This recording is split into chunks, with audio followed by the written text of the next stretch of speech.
নির্বাচন সকল দলকে অংশগ্রহণ করতে দিতে হবে। কেন আওয়ামী লীগ করতে পারবে না? আওয়ামী লীগের নামে তো সমানে মিথ্যা অপপ্রচার করেছে।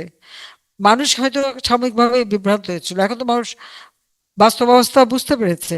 শুধু আওয়ামী লীগ ইলেকশন করলে আওয়ামী লীগ ভোটে জিতে যাবে, এই ভয়ে আওয়ামী লীগকে তারা নিষিদ্ধ করেছে, ছাত্রলীগকে নিষিদ্ধ করেছে, এবং আওয়ামী লীগকে ইলেকশন করতে দেবে না।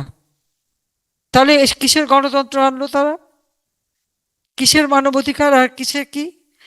ইনুস তো সব থেকে বড় ফ্যাসিবাদ এবং সব থেকে বড় জুলুমবাজ। কারণ সে ক্ষমতা আসার পর থেকে মানুষের মৌলিক অধিকার নাই, বিচার চাওয়ার অধিকার নাই, তাদের খাবার দাবার বাসস্থান নিরাপদে বাড়িতে ঘুমাবে সে ক্ষমতাটুকু নাই। একটা সন্ত্রাসী জঙ্গিদের দেশ হয়ে গেছে বাংলাদেশ। বাংলাদেশে ভাবমূর্তি নষ্ট করেছে।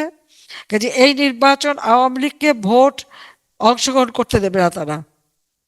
আমাদের এটা দাবি থাকবে, আমরা নির্বাচন বয়কট করি না, তবে আমাদের নির্বাচন করতে না দিলে আমাদের কোনো ভোটার কিন্তু ভোট কেন্দ্রে যাবে না।